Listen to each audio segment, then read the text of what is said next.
Good afternoon and welcome to Tree Talk episode 156. This is part one of a double where today myself and Matt will be looking at the football only in this part of the pod. We'll look back on the quarterfinals and the senior, intermediate, Premier Junior and Junior Football Championships. And we'll also be looking at the Ladies Football Championships, which had their second round over the weekend. So do stay tuned for all of that. The impression of the game you get all with what you put into it's like a walk of life. If you're good enough, go out and get it, no more about it. Not so much control in the centre of the field from Kilkenny as Richie Bennett sends it high and over the bar. Your mother sends you down to the shop for a pound's worth of goods and she gives you 50 pence. You can't get the pound's worth of goods, can you? Just about kept in. Oh, well done, Shawnee Buckley. To do that to Tomas O'Shea, he deserves to score from here. One of the highlights of the Sunday game. Limerick went out there from the word go today. No more about it. They made all the running, that was it. Put the ball over the bar and the back of it, and that's it. No ifs, no buts. Is there much time left? We have a couple of injuries. Here comes Kieran Curry. Curry leading the charge of the right brigade. 45 metres out. There's a chance to score. He's put it hard. There's no sympathy in this game for anybody.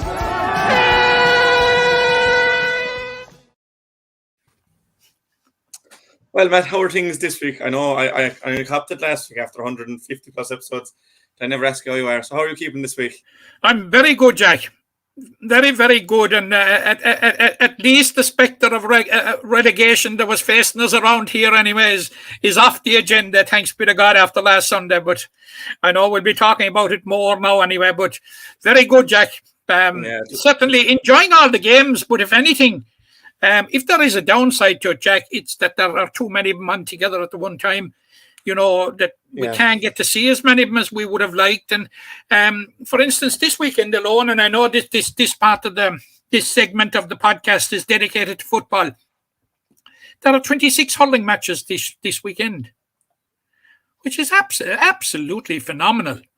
And, you know, I'm beginning to hear people saying, you know, that were this to continue, and I think I might have mentioned it in the podcast before, just rumblings among the public, and as you know, I spend a lot of time out among the public, that if this is going to be the product of the split season, that you know, they may not be as embracing of it as they otherwise would have been, I think. But look, I suppose it is what it is, and we're probably into the split season territory, and I suppose there's something like this here to stay if the GA8 headquarters are wedded to All-Ireland finals in August. Yeah, I suppose we'll have the Congress coming up soon enough that we'll be discussing when it comes around. But one thing I definitely noticed over the weekend and even into today, that the weather is changing, that even the evenings are as good as gone, that like games are being played under lights. That's probably why games are on the same time, because evening games are gone if you're using a pitch without a floodlight. But I suppose there's a nice segue into the Senior Football Championship. It's the pinnacle in the football in the county. And we'll start with Sunday, because we were both at separate games on Sunday. And talking of weather, like the first 20 minutes, definitely in the Bog Garden, I presume up in McNeville Park, it was the exact same. But the weather conditions were absolutely atrocious. And we'll start with Newcastle and Claughaun. It was a big victory for Newcastle in the end, 115-1-7. I suppose for Claughaun, it was bonus territory in their first game back. But as a whole, what did you make of the contest, and how impressive were Newcastle? I want to agree with you about the weather. It was as bad the first 20 minutes. We absorbed more rain in that first 20 minutes than I can ever recollect at any other game. It was just atrocious. I think even atrocious is nearly a compliment to it. It was that poor, and full credit to Newcastle West and to Claughaun, you know, for playing out in it, and to referee Mike Sexton. I was impressed with Newcastle West. The first thing I would say, Jack, is that it was much. I have seen Newcastle West a couple of times this year, and you know, I've said here on this medium that I have been disappointed with them, that I had expected an awful lot more. But on Sunday, I thought I saw what I would expect to see from Newcastle West. I saw much better performance. and they literally dominated it for long periods. Now Clahan were inclined to go short, and towards the end, when they started going long, they got a bit of purchase and got some scores. And it certainly wasn't a day for putting it through too many hands, if you could, because very, very quickly, it actually was dry, Jack, at the throw-in. 2 minutes into the second half, or the first half, it was milling. It came that quick. So the ground became very slippy very quickly. The football became very, very slippy and was a challenge for handling. But certainly, what the game told me is that A, Newcastle West are contenders, B, that they're strong contenders, and C, which I think is possibly the most important of all, is that they're timing their run perfectly. Like you could say, I saw them in the league final, and they will have an opportunity to avenge defeat in that league final in the semi-final, as you know, because they've been drawn against Monaghan. I was hugely disappointed with them, Jack. I saw him against Galway. I was awfully disappointed with him. Disappointed because, Jack, I had expected so much. But on Sunday, I thought I saw the Newcastle West that I had expected to see. Now, they placed Ian Corbett and Cian Sheehan at midfield, and it gave him a huge platform. Ian Corbett was Ian Corbett, you know, leading from the front, excellent, scored 4 points. But I was hugely impressed with the performance of Cian Sheehan. And it mirrored in many ways for me the type of performances when he hit the stage first and came onto the Limerick team, and we know, you know, what the energy that he brings. We know about his ball carrying ability and his running at defences. But I thought he had an excellent game. Now Newcastle West. What is happening for him as well? Mike McMahon was at full forward. Started at full forward, played the game at full forward, got 3 points, was a good target man. But I think Newcastle West ended up with 7 or 8 scorers, which is very, very encouraging, including Dermot Kelly, who came off the bench, and he got on the score sheet. And I see you opening your eyes when I said Dermot Kelly came off the bench. Yeah. I suppose you're in awe that a player of his caliber should be on the bench in the first place. Yeah. But it gives you an idea of the strength of Newcastle West. They got an excellent goal, clinically finished by Sean Murphy. There was an awful lot to like about Newcastle West. Now, as for Clahan, I was slightly disappointed with Clahan because I'd seen him earlier in the year, and I was impressed with certain elements of their play, as I said to you. But you're right, they're in bonus territory. But had they chose to go direct and ask more questions of Newcastle West, they could have been closer. Now they got a good goal because it was a direct route goal straight into the square. Cian Burns went up and caught it. He's a big man, turned, and he gave Andrew Ruddle no chance. You know, had they had more of that, you wouldn't have known. But very few. There's nobody that was in McNeville Park on Sunday could argue that Newcastle West were the better side. Newcastle West deserve to go into the last 4. Newcastle West will be formidable in the last 4, and they're strong contenders for the championship. Yeah, they're definitely strong contenders. I presume they were always contenders, and we'll be talking more about Newcastle in either next week or a fortnight's time for them semi-finals. And you mentioned it'll be Newcastle versus Monaghan. Monaghan beat Father Casey's by 4 points on Friday evening, 2-8 to 1-7. I suppose it was a game. It was probably the most evenly matched contest on paper, in my opinion, anyway. And two teams that kind of have promised so much with their underage success and haven't delivered. Monaghan are into the semi-final now, and they've overcome a good Father Casey side. They'll be real challengers, Newcastle. And you mentioned that league semi-final or league final win, and we will be touching on this game more in detail. But Monaghan will have built up nice momentum after that win over Father Casey's. They will, and by coincidence, in the league semi-final, they had defeated Father Casey's as well. So that's the second time they've got an important victory over them. But it's disappointing, and this is a perennial thing that we have with Newcastle West or with Father Casey's. Missing out.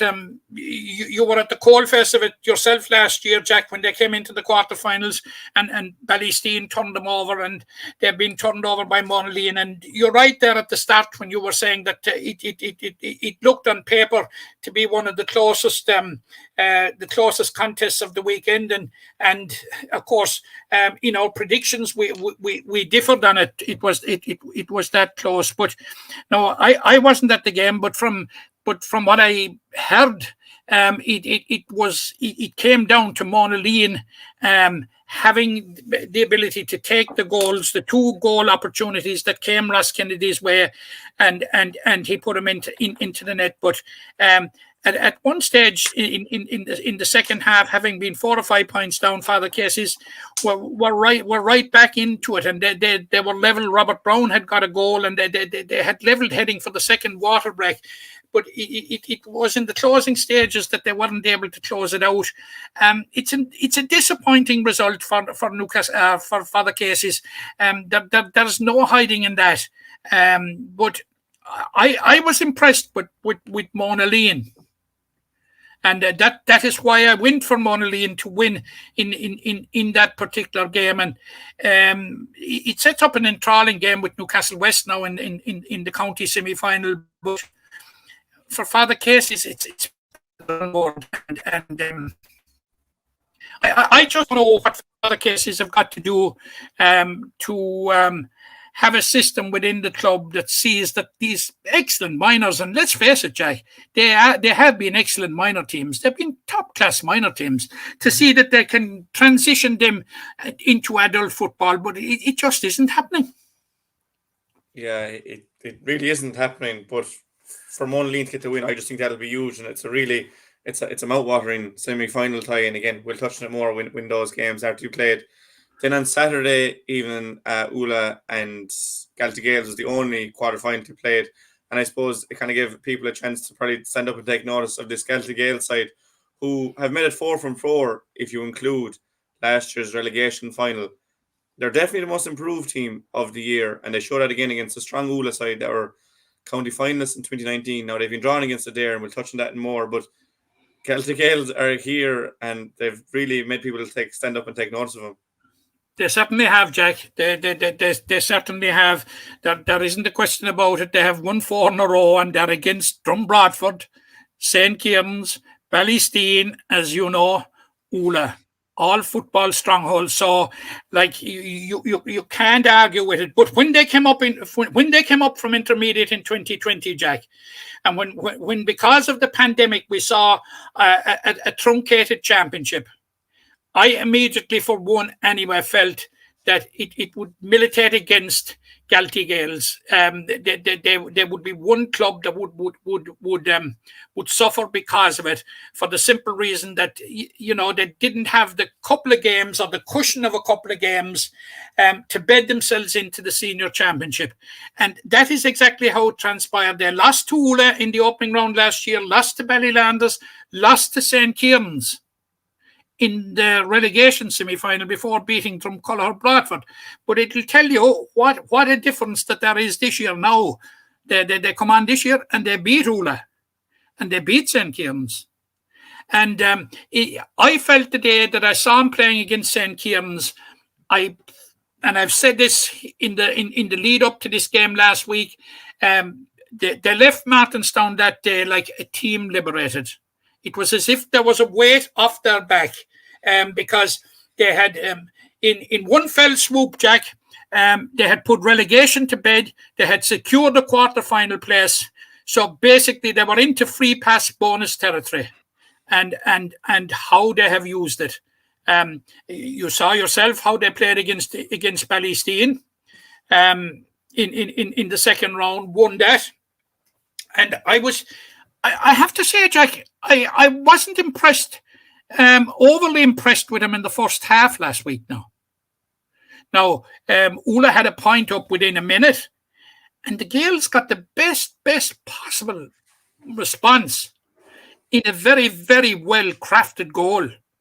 Mainly crafted by Sean Clancy and finished with a plum by Bob Childs. You don't give Bob Childs a shot from 20 metres and expect that you'll be doing anything but watching a green flag waving in front of you, and he literally buried it, and it was the ideal start, but by half time they had fallen behind. Now Bob scored 1-5, and Bob was Bob. Hugely influential, but I suppose the start of the show, you'd have to say, and you've probably heard that it's been doing the rounds since, was the performance of 18-year-old Zach McCarthy. Was absolutely one for the ages. He got 4 points from play. He gave the Ula defence. He gave him a torrid time now. He's diminutive in size, Jack, but by God, has he pace? Has he a suite of football skills, this fella? And everything he has is the type of thing that you'd love to coach into a fella, which is very hard, but he has it in abundance. And all right, a team can set out to control Bob Childs, but you have to control Zach McCarthy now. There was equally they fielded 2 18-year-olds this year, and the second one was Conor McGrath, and we've seen Conor McGrath, like Zach McCarthy, is adapting very, very, very, very quickly and spectacularly to senior football, and he got a good point on Saturday. So, like, they're bringing the couple of players through, but it was a disappointing day for Ula. I had seen Ula earlier in the season, and first of all, I had seen him in the league final, in the South League final, where they were turned over by Ballylanders. I was disappointed with him on the night, but on that particular night, they were short a number of players. Now they had those players back, and they had their strongest side out. Now it didn't include Darragh O'Donovan, Richie English, and Pat Ryan, of course, who would be a huge addition to him, no doubt, but who are concentrating and focusing solely on hurling this year. But they had a strong side out. And I was hugely impressed, just as I was impressed with Jack McCarthy. We saw a very, very good performance as well from Jack Downey of Ula, who got three excellent points at crucial stages to keep his side in the team, all from play. But around the middle, Tom Childs, without reaching the heights that he reached against Ballysteen, which were inordinate heights, it was absolutely outstanding. But he was hugely influential, Jack, with everything that happened around the middle of the field. And he was able to pick out. He was able to pick out Robert, and he was able to pick out. Other forwards. In good long kick passes, which is lovely to watch, as you saw against Ballysteen. Like his kick passing is absolutely excellent. Now, no doubt in the second half, Galtee Gales deserved to win it. Now, I didn't mention Alan Condon, who I thought had a fantastic game for him. He's their team captain. I thought it was Alan's best game of the campaign. And talk of captains, Owen Fitzgibbon at the other end. I thought he was very, very impressive, as well as he always is for Ula. But the Gales deserve to win. They're in the semi-final, and it's they're not going to be anybody's pushover, Jack. No, they obviously won junior in 2017, intermediate in 2019. So it's 2-year cycles, as I said to him after the game. And is this what it is? Yeah, but up against Galtee Gales will be Adair, the defending champions, looking for another 2 in a row. They obviously Ballysteen on Sunday. I was at that game. We spoke about the gale of wind and rain, and to credit to both sides, Adair and Ballysteen, the handling in the Bog Garden was exceptional. Even for a dry day, there was very few balls spilled, which is a credit to players and management, I suppose. Adair led. Killian Ferris got the first score for Ballysteen, but Adair went 5-1 ahead. It was 7-2 at half time. they went 1-8 to 3 ahead when Robbie Burke got a goal. But from there, like, and this is as unbiased as I can be, like, Ballysteen dominated. Adair couldn't get the ball out of their own half, and Ballysteen kicked 5 of the last 6 scores, but time went against us, went against Ballysteen. But overall, like, Adair deserved to win. They got the goal, which will win a lot of football games. They only scored 1-1 from play over the course of the hour, which will be worrying for Harry Gleeson and them, but they'll definitely be glad to have got a game. There's regrets for Ballysteen, of course, but Adair are in the semi-finals for a 5th successive year. Obviously, you weren't at the game, but what did you hear about it, will say? Basically, exactly what you said, and it's what I heard and what I read about it, and that one or two expressed the opinion to me that they didn't think that Adair had reached the heights of former years, particularly last year, yet anyway. And if that be so, and we have to take it on board, because I had heard it from one or more sources that it certainly means that it's a very open last 4. A very, very open last 4. Like, I can see the narrative now for the next week or two, whenever the football match is on, that, oh, look, it's Monaleen, Newcastle West or Adair. It's between those 3. Forget it. It's between 4, Jack. The Gaels are there. The Gaels are there, and like they from 1 to 15, from the first minute to the last, they worked their socks off. So I wouldn't be discounting them at all. I've had them being discounted immediately already. People saying it's Adair against Newcastle West on Monaleen. Not that simple. We'll be talking about it next week, Jack, but it isn't that simple. They're there on merit. And of course, what's very, very interesting and about the 4 semi-finalists is that all 4 of them in the current championship have won their 3 matches. Yeah, all the table toppers went through. There was no upsets, we'll say. So, but it just shows teams on form as well at the same time. Yeah.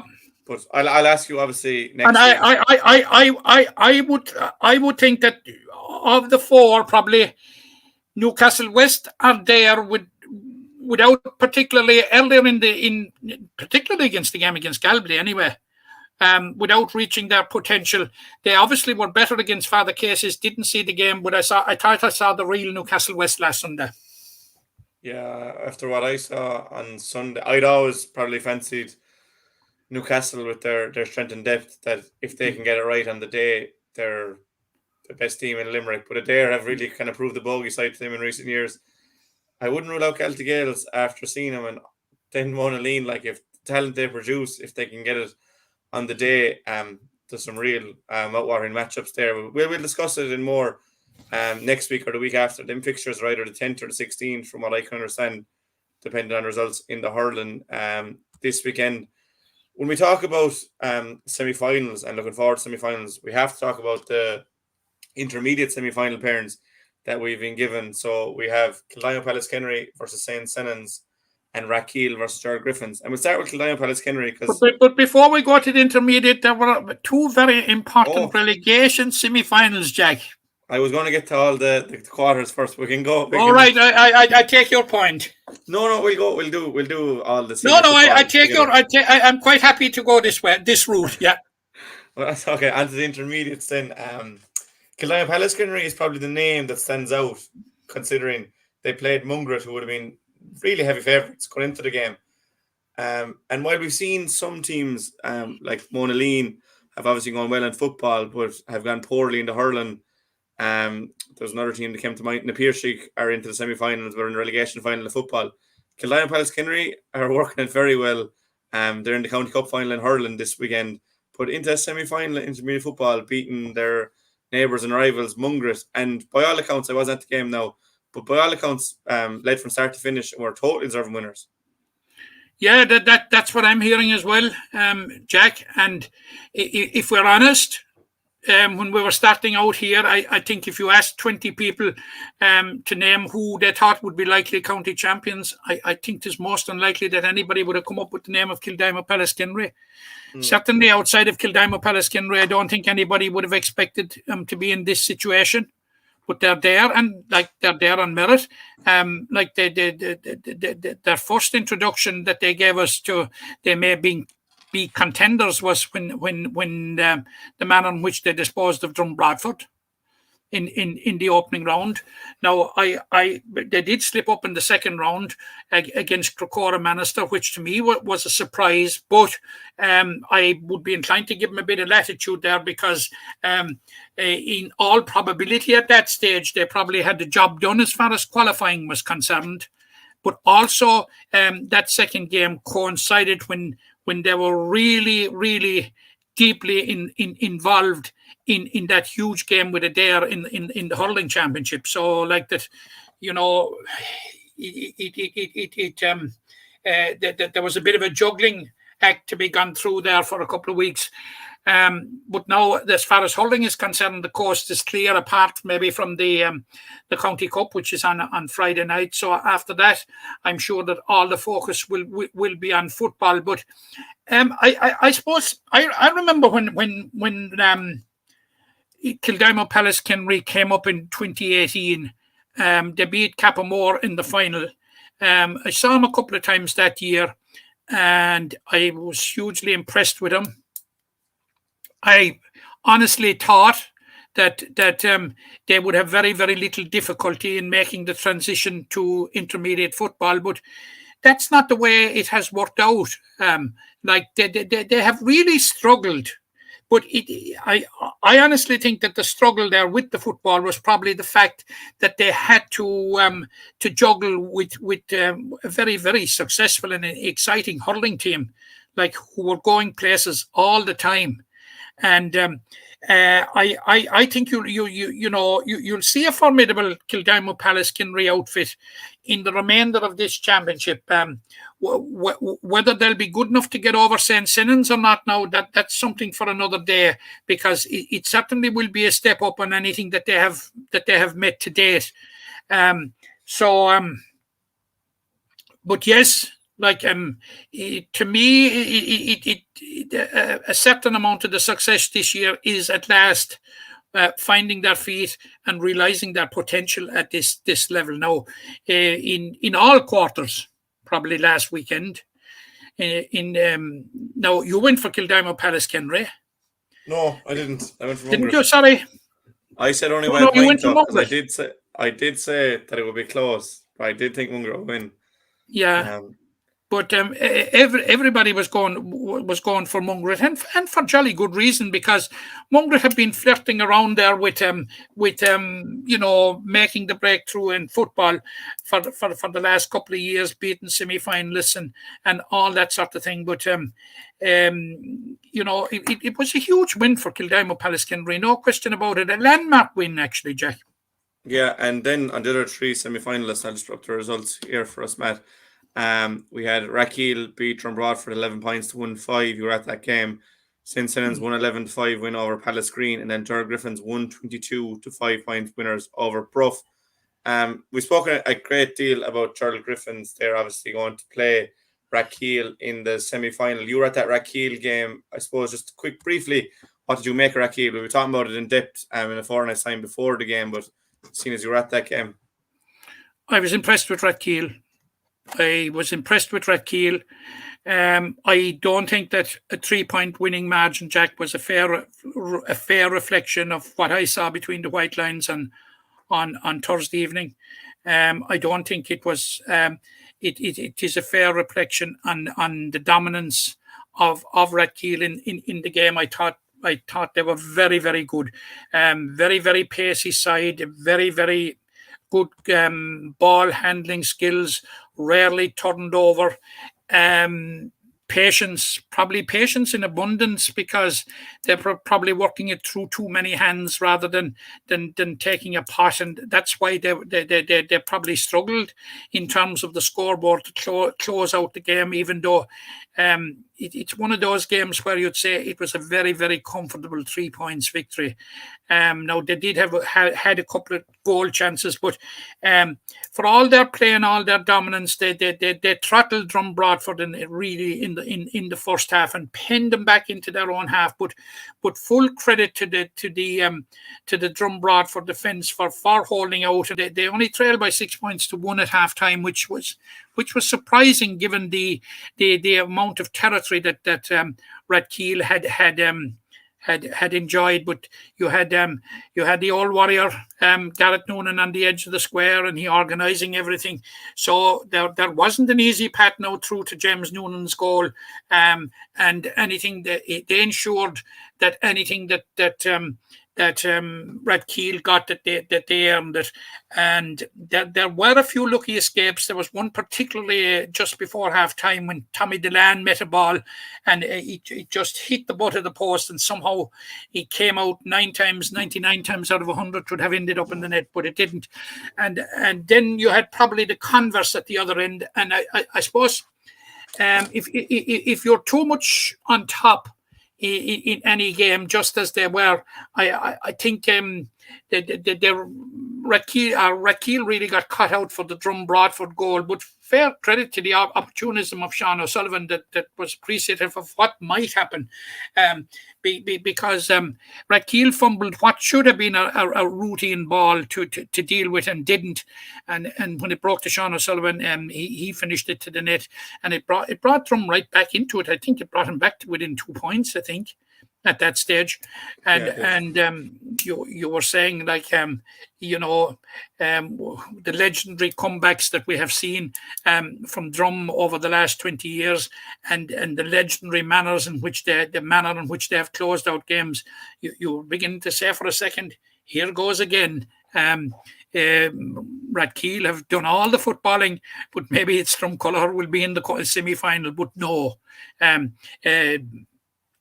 Rathkeale had the wherewithal to regroup and closed it out comfortably.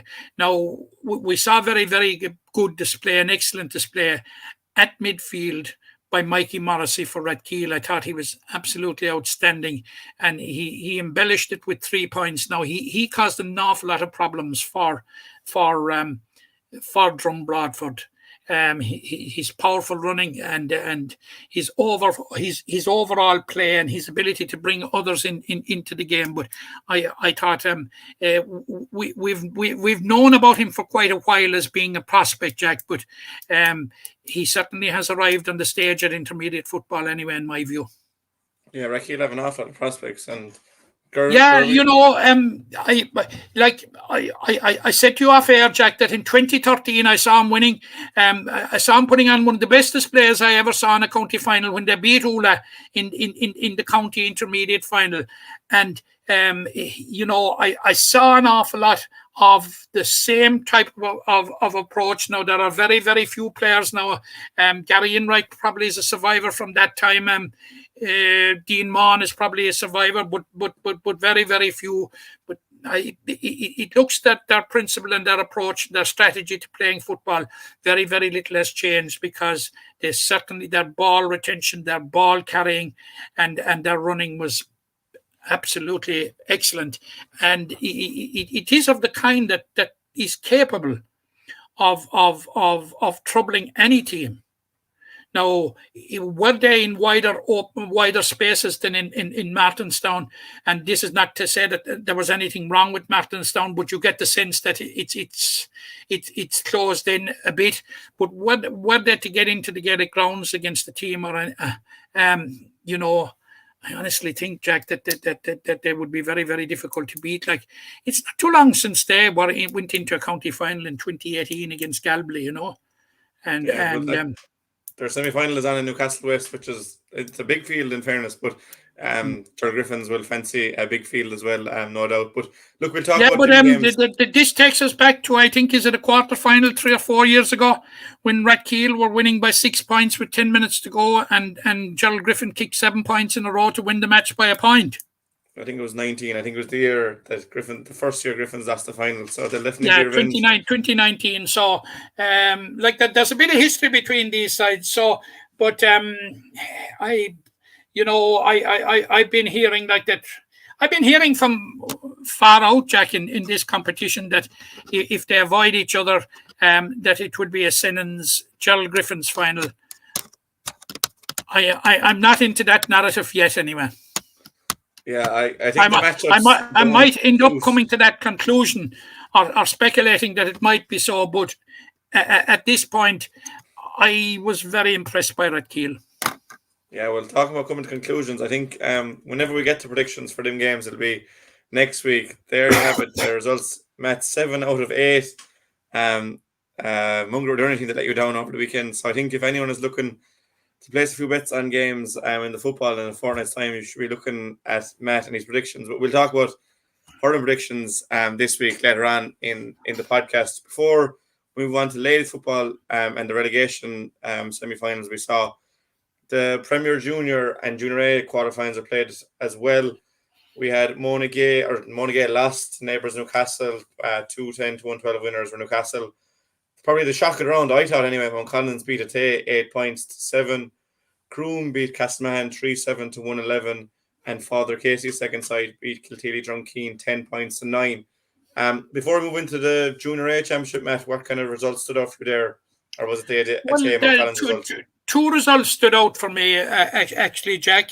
Two results stood out for me, and you have flagged one of them, Atay losing to Mount Collins. Although I was speaking to a connection of Mount Collins either the day of the match or the day before it, who expressed the opinion to me that Mount Collins would beat Atay. No, and I thought it was just being parochial, but obviously it was not. But it was a very, very good win for Mount Collins. And the other one that stood out to me was the defeat of Kilteely Drumkeen by Father Casey's. Quite honestly, I didn't see that coming, because Kilteely Drumkeen have, they've started being perennial contenders at the concluding stages of the competition without making the breakthrough. So that's a hugely disappointing result for them. Now, I know that they're juggling with that they're going well in the Junior A Hurling Championship, and in that they're topping their group at the moment. So, like, there might be a bit of that feeding into it, but it for me, it was a disappointing result for Kilteely Drumkeen, and one that I didn't see. I would have opted for Atay, and I would have opted for Father Case or for Kilteely Drumkeen were it to be included in our predictions. Yeah, well, look, we got this team wrong, but semi-final pairings: Croom versus Father Casey's and Newcastle West versus Mount Collins. Another couple of games to look forward to there on in a fortnight's time as well. And then just going back to the Junior A results, you have Bannog beat Brewery by 7 points. Ballybrick and Bohermore beat Mungret. Finical Media are winners over Adair, and Camogue Rovers beat St. Patrick's. Those games probably went more the way we thought. Did any of them stand out for you in a good or bad way? Not really. I knew it was going to be very close, as I think I flagged between Finical Media and Adair, in that they met in the West, the delayed West 2020 Junior B final, and Adair won it by a point there a couple of months ago. So I knew that was going to be close. I really couldn't call Brewery and Bannog. I'm surprised. I'm not surprised that Bannog won. Don't get me wrong, but what I'm surprised with was how convincingly they won. For some unknown reason, when you asked me Camogue Rovers and St. Patrick's, I said St. Patrick's because my head came immediately to the opinion, Garrod Hegarty and all that, but of course it was St. Patrick's second team. But it was a good result for Camogue Rovers, because Camogue Rovers and Bannog have been playing Junior B football for yonks now, and like Bannog won the championship. They beat Knock-On in the 2019 final, in a great final over in Martinstown. The huge crowd over there. It was a massive occasion, and you know, that they were really peeved after winning it, that they weren't going up A. But now they've got that opportunity to go up A, and they have proved like that they're not out of place there, and they're into semi-final. I still think if you ask me who I'd bet to win out the Junior A Football Championship, I'd still stick with Ballybrick and Bohermore. Yeah, I'd go with Ballybrick and Bohermore. But we'll get to those games later on. Again, I have a comment in here from the Shelminator, a regular contributor, and she said, fair play to Mount Collins for winning the West Limerick El Clasico. To Mount Collins, I presume it was 8-7, but I presume there was a lot of drama in the game, even if there wasn't much scoring done. Before we move on to the ladies football, we have to deal with the relegation. That's just the nature of our sports, that if teams at one end and teams at the other end. And I suppose in the senior football championship, the Piercing and Galbally will contest the relegation final. The Piercing lost to St. Kieran's after extra time, 2-15 to 1-14, and the Piercing were heavy outsiders that game, but to push St. Kieran's all the way just shows that like they won't be a walkover in the final. You were at the Ballylanders Galbally game, 1-13 to 11, but Ballylanders kind of led from start to finish. What's your overall thinking coming into this relegation final? And obviously, from your own personal point of view, you're glad that Ballylanders won't be in the final. Oh yeah, absolutely delighted that you know, that I'm looking on from the ditch, as it were, on this one. Like I was worried, I have to say, going into the game with Galbally last week, because local derbies, Jack, you just don't know. They take on a life of their own. Then it was a relegation semi-final, so you had a massive cocktail then of circumstances, you know, which could have thrown up anything. But certainly, I personally, and soon after arriving at the ground, when I discovered that a certain Jimmy Barry Murphy was about to line out, I got a spring back in my step, and speaking among the Ballylanders supporters, it seemed to be the same, and it obviously filtered through to the team. Like, he's an absolutely huge presence, and like, he made his presence felt right from the start. I think he ended up with 5 points, but very, very early on, Jack, they hit 5 points in a row, and one of them was a massive point by Jimmy Barry Murphy from play, you know, which kind of set the tone. Now, he got a couple of frees as well, but it was that 1 point from play that you know, confirmed the announcement that I'm back. And you know, he led from the front, but it was a day in which the seasoned players of Ballylanders stood up from the front and led from the front. And I'm talking about fellas like Ono Mahoney, who was absolutely outstanding throughout. Absolutely outstanding. You had Jason Lee, Stephen Fox, Donald Kelly, and Declan O'Connor. Declan O'Connor made a couple of good saves at the finish. One great save to deny Joshua Deneen. Like, I've been saying for a good while now, Jack, for anyone that's prepared to listen, Declan O'Connor is worth 2 goals to Ballylanders every day he goes out. He's such a good goalkeeper, and he showed it again on Sunday. Now, having Danny Froon kicked a couple of good scores, but having said that, honestly, I was disappointed with Galbally, and I'd be worried about Galbally going into the game with Piercing.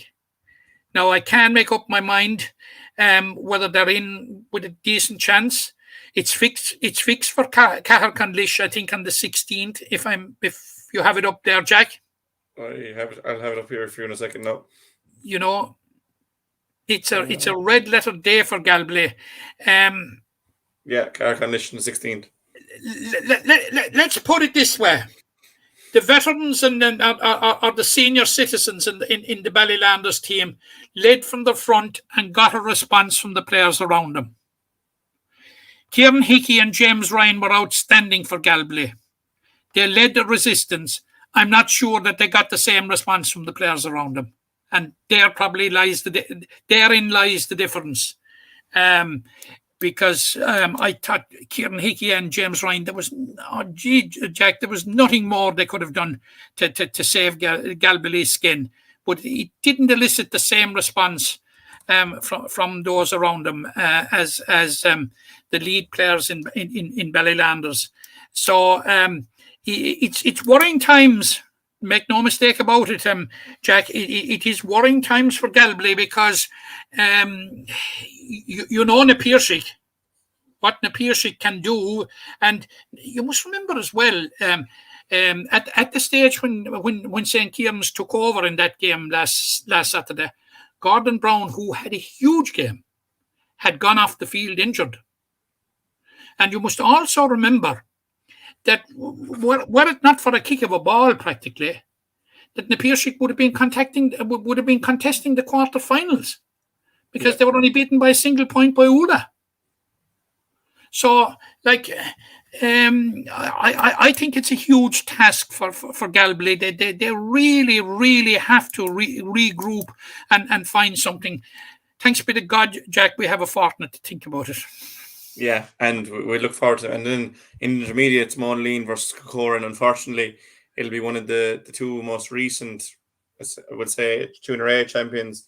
Just shows that the difficulty of the intermediate championship. Yeah, and I suppose in a way, it's a plus mark for the intermediate championship. That it's a hard championship to get crashed. That it's of a decent standard. I'm sorry for both clubs that they find themselves in this position. I didn't obviously see any of the semi-finals, but I understand that Glen had to rely on a very late point by Shea O'Connor to get over the line and ensure status for next year. And Crecora Manister went down to St. Patrick's. I suppose it certainly wasn't a surprise to me. No, I would have thought that it would have been a Monleen Crecora relegation final because, like St. Patrick's, it's not too long since St. Patrick's contested a county senior final. It's not too long since they were senior. Like they are a tough nut to crack, and you have a certain Garrod Hegarty inside in the middle of them, and we all know about his prowess at football. It was he first came to public attention as a footballer, actually. So with him on board and some very, very seasoned players on board, I wasn't surprised that St. Patrick's defended their status and are out of the relegation mire. Yeah, well, look, and then talking about relegation mire, there's no relegation finals in the Junior A or Premier Junior. In the Premier Junior, Hospital Herbestown were relegated. There was no knockout stages of that, and Drumcolor Broadford were relegated as well. Obviously, Drum's second team. Like we won't dwell on that, Matt, unless you want to. But no. There's not much to be said there. That there's no relegation finals to be played. Hospital and Drum are gone down, and that's just the way that is in that championship. Moving on then into the Ladies Football Championship, and the second rounds were played over the weekend. I'll just throw up the results here for the Senior Championship and Intermediate Championship. You had Old Mill and St. Ailbe's through, second draw for St. Ailbe's, defending champions. Monaghay were 3-16 to 7 points winners over Fiona Castlemahan. And we'll touch on that game now, Matt, first. And we had spoken about Fiona Castlemahan, obviously the nature of their win over St. Bridget's in the first round, 7-20 to 1-1. On my recollection, it shows probably where all the teams are at, that it was probably a poor performance from Bridget's, an exceptional one from Fiona Castlemahan, but Monaghay are the team to beat in that side of the draw still. Yeah, it would look like that. Like Monaghay, like they have to be on a mission, Jack. I saw them a couple of times last year, and I thought they were very good, including I saw them in the final, which they were unlucky to lose it, but it was the sheer power of St. Ailbe's in the finish and that little bit of extra know-how, I suppose, because they were the defending champions. Certainly at the outset, you would have said in that particular group that Monaghay would grab the semi-final spot out of that. But, you know, what I just cannot get my head around is, and we were struggling and scratching our head here 2 weeks ago when we saw that Fiona Castlemahan St. Bridget's scoreline of 720 to 1-2. We were just wondering, had Fiona Castlemahan ran miles ahead of the pack, or had St. Bridget's fell through the trapdoor or fell into an abyss or something. But apparently neither has happened.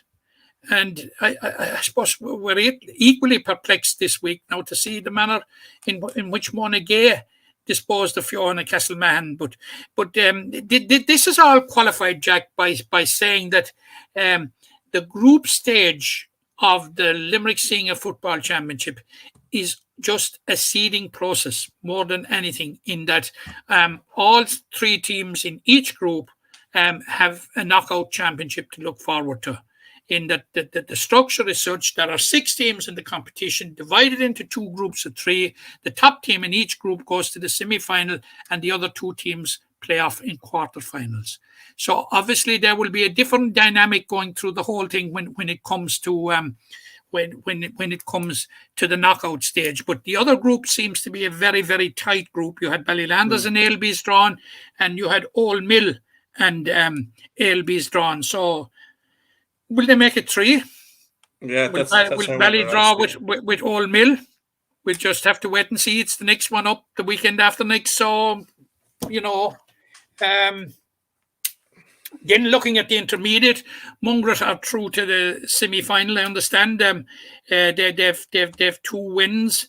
That was a very, very good win for them over Murru Boher. But of course, as we said last week, Mungret St. Paul's were runners-up last year to Drumbradford. And speak of Drumbradford, they were idle last week in that it was the week that they got a bye with 3 in the group. I think Knockaneys is the 3rd team in the group there, but certainly they got the defence of their title off to the best possible start with that win over Ula. So it looks as if both of last year's finalists are well on track and to be strong contenders again this year. Yeah, and another championship that all 6 of the teams go through. It's just for seeding, but you want to finish up your group and lay down that marker. Looking at the results I've the intermediate ones in there again. The Junior A Championship, Adair beat Ahan 7-14 to 3-4, and Galty Gales beat Atay 3-5 to 1-6. They seem to be very strong this year, Adair, in that Junior Championship. They beat Atay in the first round, while Galty Gales also are looking equally impressive. They beat Crudy Gales. Can you see past those 2 sides this year in Championship, Matt? Very, very hard to see past them. Like Adair have been hovering there or thereabouts now for the last couple of years, and they have 2 wins under their belts now. There's only 1 group in the A Football Championship, and both of those have already had 2 wins. So they're going to be safely through anyway. So, but I suppose if you look at it at a downside, I suppose it's a case of fallen giants as far as the Tay were concerned. For they were regular winners, boringly regular winners of the senior championship not too long ago, and now they've dropped down to junior A. So that represents some fall from grace, but full credit to Adair and Galty Gales. They're certainly working very, very hard in both places at the promotion of the game, and it would be very, very hard to bet against some one of those coming out on top at the end of the day in that particular championship and being playing intermediate football next year. Yeah, and then obviously 4 out of the 5 in that knockout stages. In the Junior B Championship, Ula's second side beat Croom 5-2 to 4-8. Monaghan beat Charles Griffins 2-8 to 12. Pallasgreen had a big win over Ballylanders second side 4-6 to 1-3. And then Drumcolor Broadford second side were 5-11 to 4-point winners over Father Casey's. That's 2 from 2 from Monaghan in Group 1. Ula and Croom have picked up a win there as well. But unfortunately for the likes of Gerald Griffin and St. Simmons, their first side haven't won yet. Then looking at Group 2, St. Ailbees and Father Casey. I think your mathematics has deserted you there, because Actually, Croom won their match 4-8 to 5-2. Yeah, sorry. They did, yeah. My mathematics definitely let me down there. Croom did win that game. Was it their first game at the grade? It was Croom's first game, yeah. Yeah. And it's just Croom's second year in the competition, Jack. Yeah. A new team. We were talking about that there a few weeks ago. And it's good to see a new team making their mark. But then the same token, the likes of Jar Griffins and St. Sennon's first side in that level losing to some other clubs' second side. It's not really something you want to see. No respect to any team, and fair play to teams that can get a second side out there. Oh, yeah. Then with something similar in Camogie, I think Killeedy have 3 teams, so it's very encouraging. But we spoke about this at the outset of the competition, and whilst it's very, very good to see, but to me it's the strong getting stronger. That if you gave me a choice, I would like to see clubs mushrooming up and in different places. It's nice to see Croom on board now for the second year. So prefer to see the game spread to more places, and I have no doubt in the coming years that you are going to see more clubs. But it is still laudable, nevertheless, that some of the bigger clubs are providing a platform for their excess players to get games, which is very, very important. Yeah, and I'll just throw up that Junior B table there. Obviously, I might set me down, but Monaghan have 2 wins in Group 1. Oola and Croom both have a win, and St. Sennon's and Jar Griffins are winless. St. Sennon's obviously only played 1 game. Jar Griffins have played 2. The other group then seems far more even. Ailbees, Casey's, Palestine, and Bradford all with a win.